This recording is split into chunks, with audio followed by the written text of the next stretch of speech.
Well, that was all a bit rather anticlimactic, wasn't it?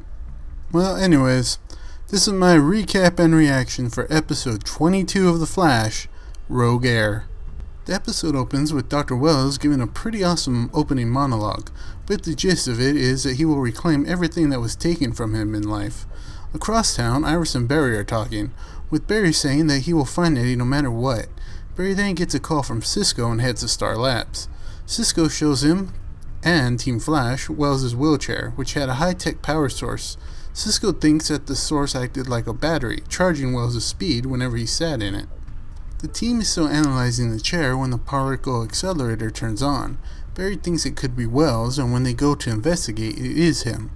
Wells runs past Team Flash, only to run past them again a second later. Barry chases after him, leaving Joe and Cisco to face Peekaboo, who Wells released. She easily takes them both down. She almost kills Caitlin, but Iris saves her, knocking out Peekaboo in the process. Once she's back in her cell, they hear Eddie's yelling for help, and find him in a tunnel below. As Eddie is helped to safety, Iris finds Eddie's engagement ring laying on the floor. Barry returns and able to catch up to Wells, but he is surprised to see Eddie. He then tells the team that he and Wells are related, and that Wells' real name is Eobard Thawne, and that he was working on a futuristic tube that he said was the key to getting back everything that was taken from him. Cisco goes to the pipeline and finds the tube Eddie was talking about. He predicts it will fully power the particle accelerator in 36 hours, leaving the team with the problem: what to do with the metahumans inside the pipeline. Barry comes up with the idea of sending them to Lian-Yu, but he will need Joe's help in transporting them out of the city. Joe talks to his boss, asking if she can clear the roads for transportation. She says no because of the multiple laws Team Flash has broken by holding the metahumans prisoner. Barry talks with Argus, and they can take him to Lian-Yu once they're transported to the airport, but Barry still needs backup in case things go bad. He tries to get in touch with Oliver and Firestorm, but both are not available, so with no other choice, Barry turns to Captain Cold. Barry confronts Cold at a bar and asks him for help ushering the metahumans out of town, but Cold refuses, saying it's not his problem.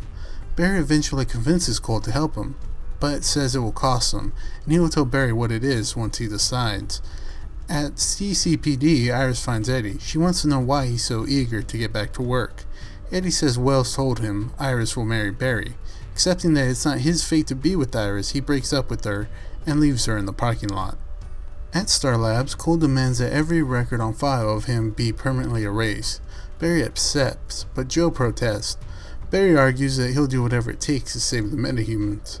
But before Joe can argue anymore, Flash races to CCPD and digitally erases every file on Cold. Then he brings all the physical files to Cold. Lisa appears and destroys the files, thus beginning their team up.